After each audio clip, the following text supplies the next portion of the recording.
todos. Les deseo que tengan un buen día y espero que les sea de su gusto este video, ¿no? En este caso desarrollaré lo que es la investigación cualitativa. Bueno, primero que nada tengo que decirles, ¿no?, de que cuál es la diferencia entre la investigación cuantitativa y la cualitativa. La investigación cuantitativa, como saben, en un principio les mencioné de que desarrolla la estadística con el fin de obtener objetividad en sus resultados, ¿no? Y a partir de análisis estadísticos es que pueden inferir, ¿no?, las causas de los efectos de los problemas sociales o lo que están investigando, ¿no?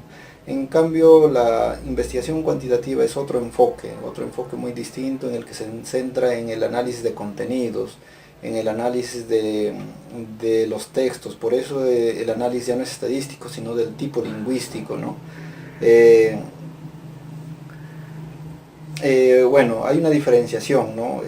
Por ejemplo, el paradigma cuantitativo plantea de que hay un antecedente o un consecuente, es decir, de que un hecho social conduce a otro hecho social, por lo tanto podemos hablar de una secuencia de hechos y por eso es que podemos hablar de una ley. En cambio ellos dicen, no, no es así, dicen, el mundo no está hecho no está regido por leyes, porque las personas son conscientes. eh, Son conscientes de la realidad, son racionales, ¿no? Está cargado de sentido sus vidas, y por lo tanto estas vidas son las que en realidad modifican estas tendencias, y por lo tanto no hay que centrarse, como dicen, en los hechos sociales, sino en el sujeto para entender y comprender la sociedad, comprender las motivaciones, la finalidad de las personas, la racionalidad, y así explicar los hechos sociales. Eh, Como mencioné, ellos plantean de que la vida social, la realidad social está mediada por sentidos, y por lo tanto como está mediada por estos sentidos, por el sentido que las personas le dan, hay que buscar o entender las racionalidades, las emociones, ¿no?, de las tradiciones incluso, ¿no?, las motivaciones de las personas. Lo bueno Hay otro punto también importante, de que lo que busca la investigación cuantitativa es encontrar estructuras sociales, no porcentajes, como digo, ver cómo está la sociedad compuesta, pero en este caso la investigación cualitativa busca un enfoque de profundidad, busca cualidades en la investigación, es decir, no busca el cuánto sino la cualidad, busca interpretar a partir de los textos, explorar una realidad, explorar tener más capacidad de obtención de variables, de conceptos que se construyen en la realidad. Esta investigación está sostenida por la teoría fundamentada, y plantea de que, bueno, la construcción del conocimiento lo plantea desde la realidad, es decir, que debemos construir un conocimiento desde la realidad. Usando, dice, los conceptos propios de las personas. Las realidades son únicas, dice, por lo tanto tienen diferencia, y es necesario hacer un análisis de los propios conceptos de las personas. A diferencia que la investigación cuantitativa se centra un poco más en enfocarse en el marco teórico, y a partir del marco teórico dar una idea de respuesta o hipótesis, sobre todo construir hipótesis, y a partir de las hipótesis estudiar variables e indicadores, ¿no? Pero lo que ellos plantean es de que nosotros, cuando estudiamos estos variables e indicadores, estamos sesgando la investigación solo a estudiar ese tipo de variables e indicadores. En cambio, hay muchas variables que pueden ser potencialmente importantes en la investigación y no se está investigando, y por eso es que ellos plantean haciendo una investigación de profundidad, ¿no?, de emergencia de contenidos.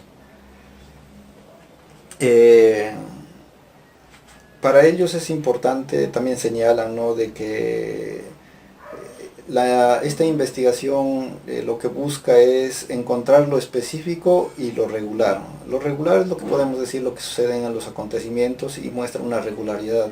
Pero dice, toda regularidad en cada fase tiene su especificidad, algo específico propio que lo hace propio.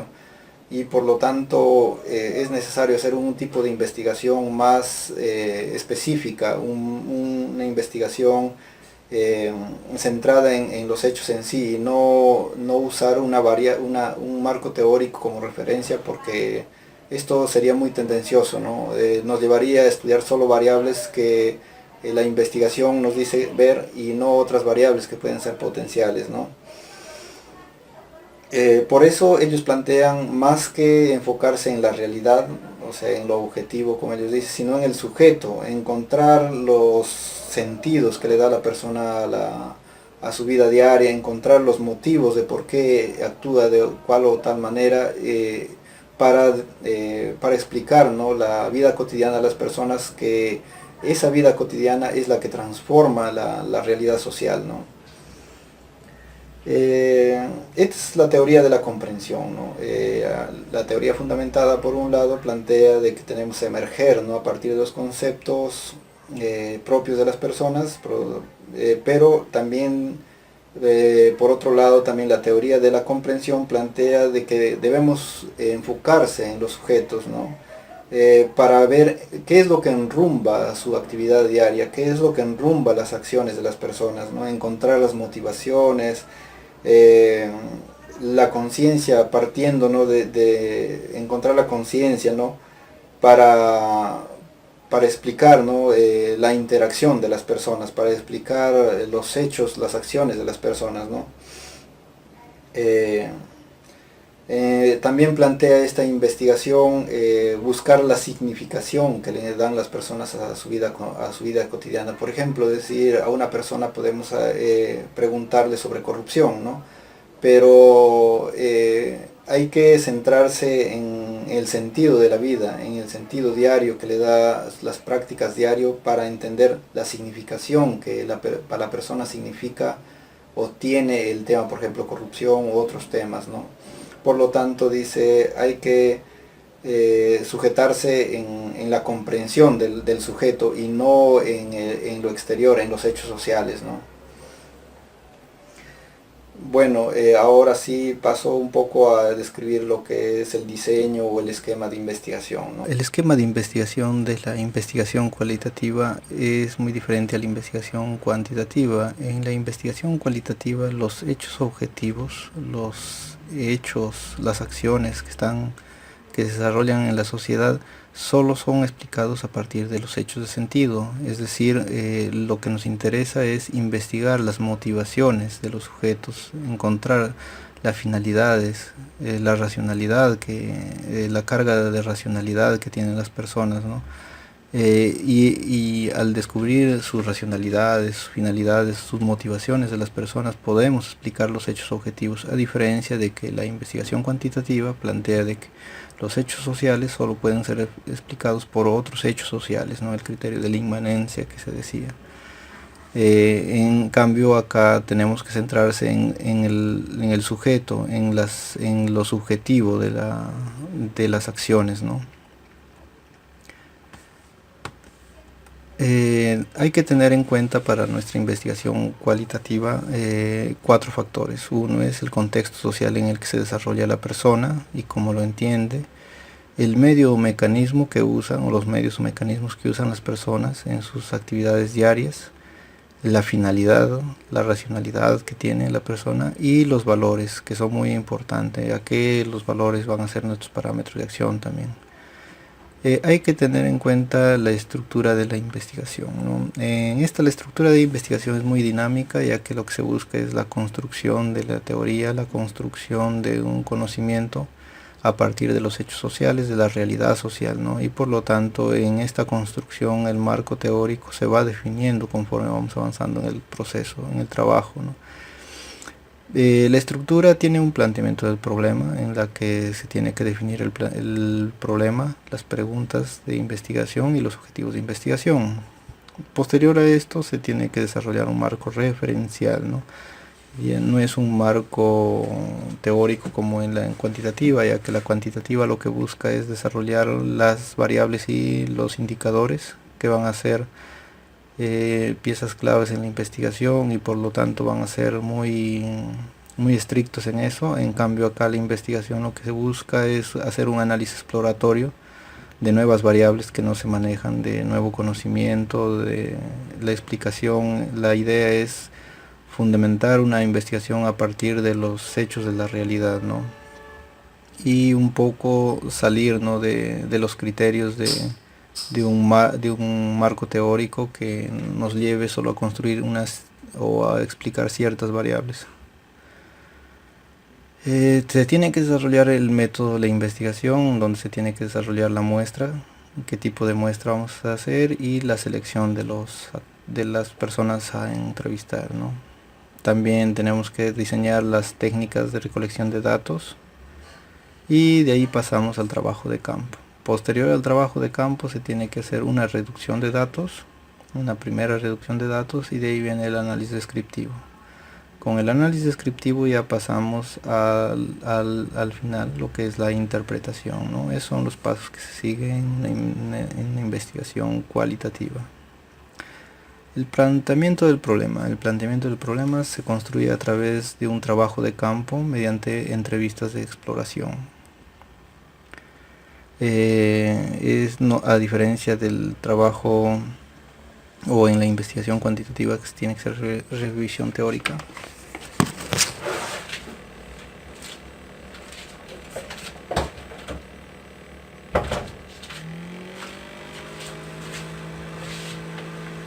Diferencias de investigación cuantitativa, que se tiene que realizar revisión teórica. Acá la idea es construir la investigación a partir de la exploración, a partir de los hechos sociales no reales que se dan en la sociedad, y por lo tanto se tiene que hacer un primer trabajo de campo mediante entrevistas exploratorias.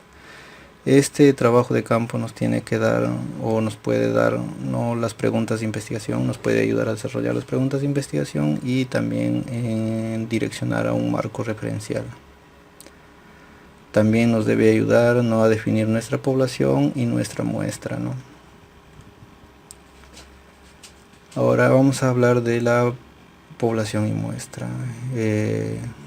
La muestra obedece más que todo a un principio de representación socioestructural. La representación socioestructural está determinada por las propiedades y las características que puede tener la estructura social. Es decir, se enfoca en el contenido y no en cuántos casos, sino en las propiedades que tiene el sistema, ¿no? Y por cada propiedad o por cada característica, por cada nivel diferenciado que hay en la estructura social, se toma un caso para la investigación. También para la muestra se tiene en cuenta el punto de saturación. Como sabemos, al hacer las encuestas a través de los exámenes sucesivos a los distintos casos que hemos seleccionado, vamos a ver de que las variables, los conceptos que se usan se tienden a ser repetitivos, ¿no? Y por lo tanto ya empiezan a saturar el contenido. Por lo tanto, ese es un punto que debemos de tener en cuenta, el punto de saturación, para ya dejar de continuar nuestro trabajo de campo y empezar a hacer el trabajo ya de gabinete, ¿no? ¿Qué busca este muestreo? Lo que busca es la profundidad, no busca la representatividad como en la investigación cuantitativa. La investigación cuantitativa busca de que la muestra sea representativa de su universo. Acá es muy diferente. En la investigación cualitativa, lo que busca es profundizar el conocimiento, profundizarse en las variables, profundizarse en los conceptos, ¿no?, que existen en la realidad. También, bueno, hay que aclarar de que es muy importante, sobre todo en temas complejos como son corrupción, digamos, poblaciones vulnerables como son maltratos en hogares, donde es muy difícil hacer un tipo de investigación representativo, de una muestra representativa, ¿no? Pues ya que no se conoce el universo con exactitud y también no se puede conocer con exactitud los problemas, ¿no? Y por lo tanto se tiene que hacer un estudio de profundidad, un estudio de casos para poder hacer este tipo de investigación.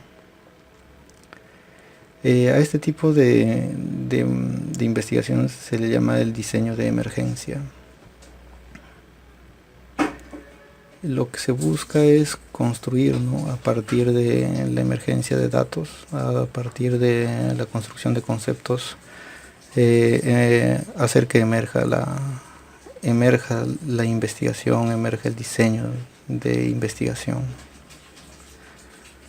Ahora, ¿en qué se sustenta o cuál es el principio que sustenta este tipo de muestreo? Se dice, ¿no?, de que generalmente se dice que la suma de las partes, la suma de las partes son los que dan el todo, o son parte, dan al todo, ¿no? Pero en este caso, este postulado plantea de que el principio de que lo universal se encuentra también en lo particular. Y por ejemplo, los genetistas han demostrado al clonar, ¿no?, a una oveja a partir de una oreja, de una célula, en la que obtuvieron la herencia genética del todo, ¿no?, para poder hacer una clonación, ¿no?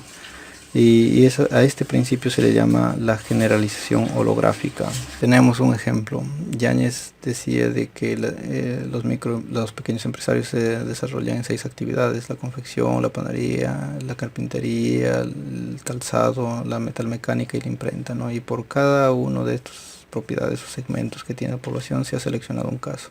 Pero además él decía que si hay una clara diferenciación entre las pequeñas empresas que tienen de 2 a 4 trabajadores y los que tienen de 5 o más trabajadores.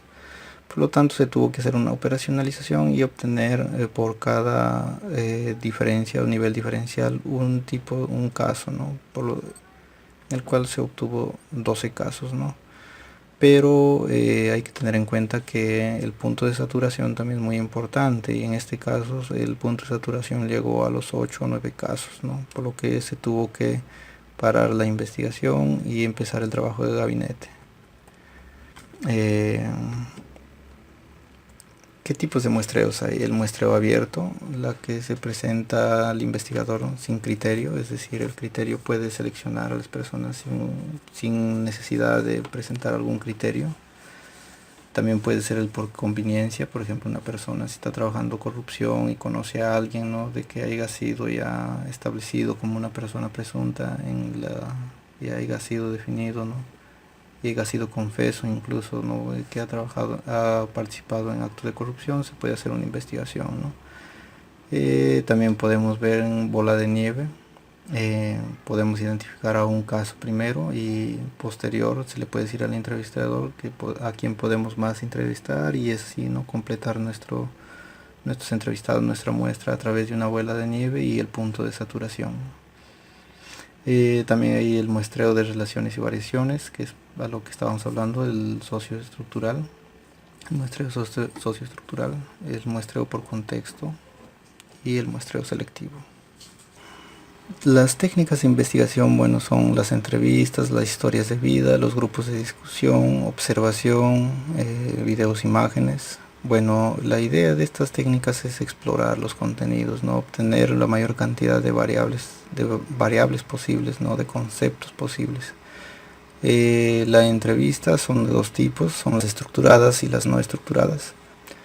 Las historias de vida, bueno, tienen un tipo de desarrollo muy distinto a las entrevistas. Son en historias de casos, y la idea es analizar retrospectivamente. O sea, las historias de vida busca hacer un análisis retrospectivo de la entrevista, ¿no?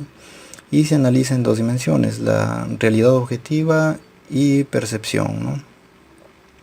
¿Qué quiero decir con esto? Por ejemplo, a un entrevistado se le pregunta sobre el horizonte de vida, por ejemplo, digamos en el último quinquenio, digamos, se le dice cuáles han sido los hechos que han sucedido, y él puede manifestar, ¿no?, algunas situaciones, como por ejemplo el debacle de la moneda, los problemas de delincuencia.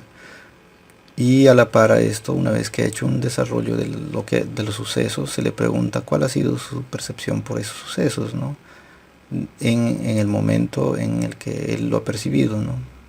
Después se puede pasar a un quinquenio anterior y se le hace la misma pregunta, que nos relate los sucesos, los hechos que han sucedido y se le pide posterior que nos haga una aclaración de cuál ha sido su percepción de esta realidad, de estos hechos que han sucedido. Los grupos de discusión tienen otra forma, es una entrevista a un grupo, casi parecido a la entrevista, pero acá se aplica a un grupo, y lo que se busca acá es buscar unanimidad, si es que la mayoría tienen la misma definición, si hay contradicciones entre ellos, o quizás hay alguien, ¿no?, entre ellos, si se continúan, ¿no?, la información que dan, es decir, se apoyan, ¿no?, las versiones entre ellos. La observación son, bueno, generalmente datos en una ficha de observación, y bueno, los videos, imágenes, ¿no? En todos estos casos se pasa a una etapa, ¿no?, que es la transcripción de las entrevistas, historias de vida, el grupo de discusión, las observaciones y los videos. Se tiene que hacer una transcripción. En el trabajo de campo, bueno, hay que entender que se tiene que hacer el diseño de la entrevista. La entrevista, por ejemplo, si es, ¿no?, la técnica que vamos a usar, estructurada, se tiene que hacer las preguntas en profundidad y con mayor cantidad de variables, ¿no? Y en cambio, si no es estructurada, se tiene que desarrollar temas centrales, ¿no? Y a partir de ahí profundizar los temas. En ambos casos el diseño es flexible porque es en función a lo que el entrevistado nos va a dar la información, y se tiene que explorar, ¿no?, las variables, los conceptos de la realidad en los que ellos se manejan, ¿no? Bueno, una vez que tenemos ya diseñado el instrumento de campo, tenemos que seleccionar a quienes vamos a entrevistar. Se tiene que hacer una etapa de reclutamiento, contactar y coordinar la entrevista, y una vez ya, bueno, es necesario también pensar en equiparse con instrumentos de grabación, audio y video para poder realizar, incluso para hacer, ¿no?, el estudio de observaciones, ¿no? También acondicionar el espacio físico en el que nos ayude, ¿no?, a permitir una discusión y nos genere un clima, ¿no?, para indagar sobre el tema un poco más específico.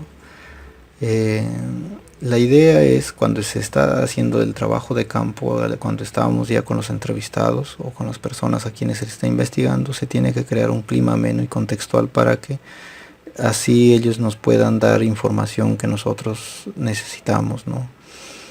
Y bueno, la idea también es apoyarse de un asistente que nos ayude a operar, ¿no?, los equipos, que nos ayude a que este clima sea ameno con el entrevistado, ¿no? De ahí, una vez que hemos hecho el trabajo de campo, pasamos al trabajo de gabinete. Y en el trabajo de gabinete existe 3 fases, ¿no?, que es la reducción, en donde se hace la edición, categorización, codificación y clasificación, y al final la presentación de datos. Y después se pasa al análisis descriptivo, ¿no?, que puede ser de lo inductivo, deductivo, o en ambos casos, ¿no? Y al final se tiene que hacer la interpretación que se apoya en teoría científica existente, ¿no? La edición de datos. ¿En qué consiste la edición? Bueno, la edición de datos es una etapa en la que tenemos que desarrollar, y bueno, la idea es ver la fiabilidad de los datos obtenidos, ¿no? Identificar de que no haya engaños, evitar prejuicios tanto del investigador como del investigado, constatar la validez, ¿no? Y para eso es importante, por ejemplo, ver, ¿no?, que la persona que sea elegido pertenezca a un grupo sociocultural, y también, ¿no?, ver por el modo de vida, el modo de vida que forma parte, ¿no? Es muy importante corroborar eso, y también corroborar con fuentes oficiales como son instituciones públicas, para ver si es certero y fiable, ¿no?, esta persona con quien se ha entrevistado.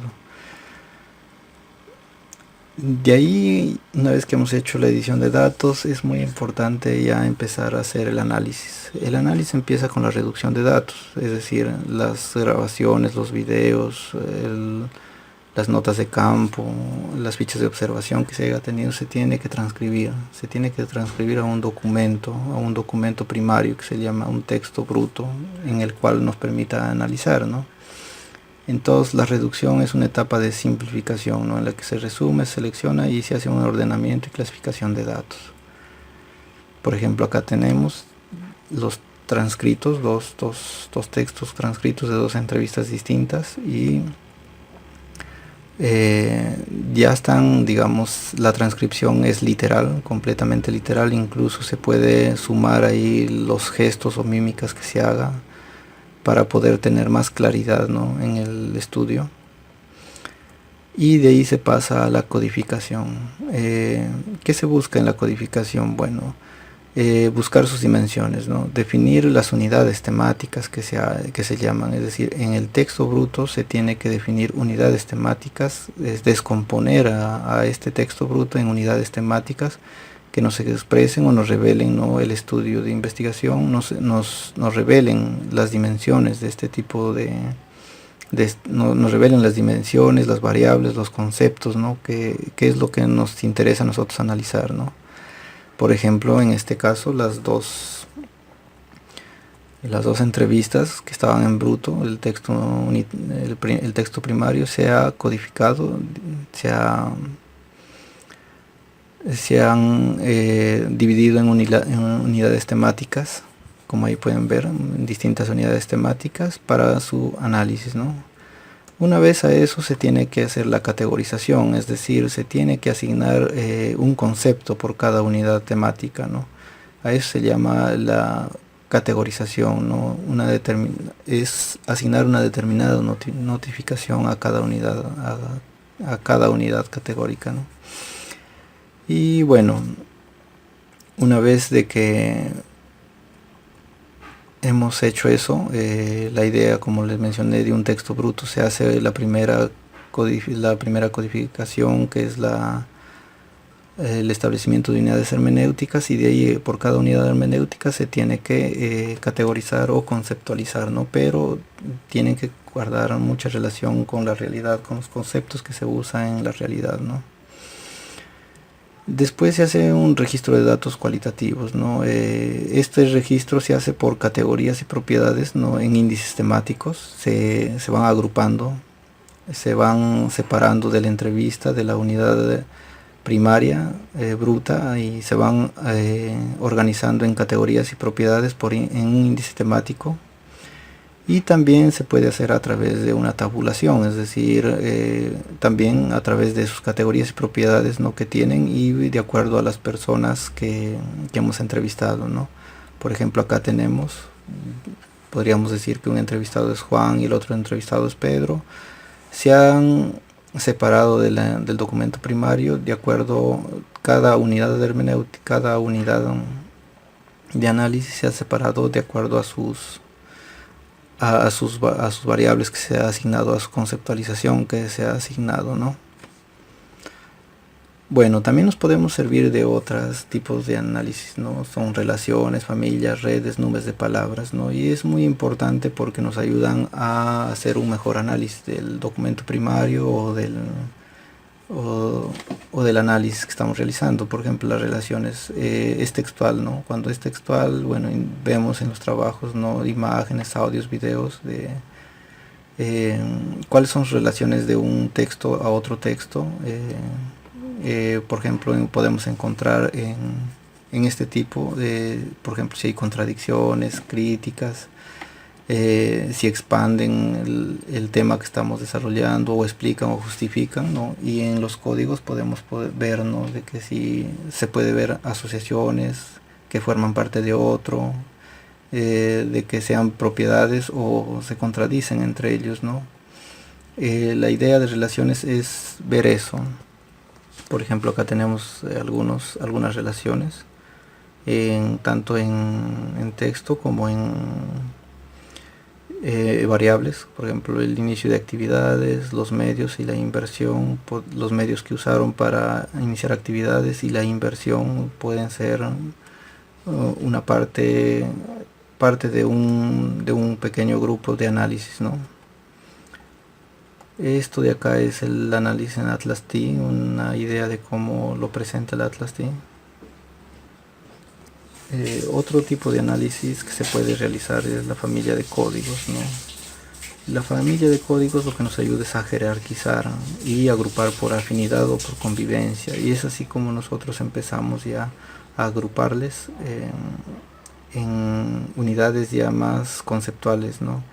En unidades ya más jerárquicas, en la que nosotros ya empezamos a hacer un análisis más profundo ya de este tipo de investigación. Por ejemplo, acá en emprendimiento podemos analizar, ¿no?, inicio de actividades, inversiones que hicieron y los medios que usaron, ¿no? Entonces eso lo podemos agrupar en emprendimiento y tener un concepto más amplio o una dimensión más amplia de este estudio, ¿no? Y empezamos a agrupar por dimensiones o por subcapítulos para poder hacer un análisis más preciso del documento, de la investigación sobre todo. También podemos encontrar redes, y en las redes lo que nos ayuda a ver es las distintas relaciones que pueden existir entre las distintas variables, entre los distintos códigos, entre las distintas familias, y cuán intrincadas pueden estar este tipo de relaciones. Claro que estas cosas, las relaciones, todo, el investigador es quien determina, ¿no? Por ejemplo, acá tenemos algunas imágenes, ¿no?, de relaciones, y podemos ver cuán intrincadas pueden estar las variables para poder así hacer un análisis más profundo de nuestra investigación, ¿no? La nube de palabras también es muy importante, ya que nos permite ver la frecuencia de palabras, de qué palabras son más frecuentes usadas por la persona, y así resaltar, ¿no?, el carácter que puede tener la persona. Por ejemplo, acá podemos ver algunas palabras como son naciones, desarrollo, internacional, discapacidad, ¿no? Cuando se lee la entrevista y se ve estos datos, se puede ver de que la persona está un poco politizada en el asunto, ¿no? Y podemos quitar ese sesgo de la investigación. Bueno, una vez que hemos elaborado la tabulación, una vez que hemos hecho el registro de datos cualitativos, hemos organizado en un índice temático a través de categorías y propiedades, o hemos hecho un análisis a través de una tabulación, tenemos que pasar ya al análisis en sí, al análisis descriptivo. En este análisis descriptivo, lo primero, como se menciona acá, se parte de los datos cualitativos reducidos y procesados, es decir, la unidad de hermenéutica, se establece la primera unidad de hermenéutica, el documento primario bruto, ¿no? La segunda etapa es los datos cuantitativos se infieren, ¿no?, enunciados parciales, o sea, de carácter empírico y descriptivo, es decir, cuando se empieza a separar en unidades hermenéuticas y empezamos a adjudicarles conceptos, empezamos, ¿no?, a darles enunciados, pero que están muy relacionados a al carácter empírico y descriptivo que se hace en la investigación, ¿no? Tercero, se establecen enunciados sistémicos, sobre todo hablamos ya de la jerarquización ya de los conceptos, es decir, la agrupación, la agrupamos ya por afinidad, ¿no?, entre conceptos, o porque pueden ser unos estar dependientes de otros conceptos, y agrupamos, ¿no?, y empezamos a estructurar el tema en sí. Se va estructurando en un cuerpo más organizado, en un cuerpo más jerarquizado, y subordinando conceptos a conceptos más grandes, ¿no? Es así, por ejemplo, como vemos acá en este ejemplo, que pueden estar algunos subordinados a algunos conceptos más genéricos, y así empezar a hacer un análisis más profundo del tema, ¿no? Tener un análisis sistémico ya de la investigación, ¿no? Esa es la idea del análisis descriptivo, llegar a hacer un análisis sistémico de la investigación, ¿no? Mostrarlo ya en un índice, mostrarlo en una estructura de conceptos, y que nos permitan hacer un análisis más cabal de la realidad. Y al final, la interpretación. La interpretación no es más que la revisión teórica de otras fuentes, y así englobar nuestra investigación en una teoría más amplia, en una teoría donde no esté separada, o sea, nuestra investigación no esté separada de la investigación ya hechas anteriores o de la teoría social que existe, sino la idea es reforzar, ¿no?, con la teoría social que existe nuestra investigación, darle un salto teórico para poder ya definir la explicación más simbólica, más científica, digamos. En esta fase de interpretación, en la fase de interpretación, la fase final, nos servimos de la técnica de la síntesis, en la cual va de lo particular a lo general, es decir, que nosotros empezamos a agrupar, empezamos a unir por afinidad los conceptos y empezamos a jerarquizar los conceptos para así para ir construyendo así desde las propiedades más particulares hasta los conceptos más generales, más englobantes.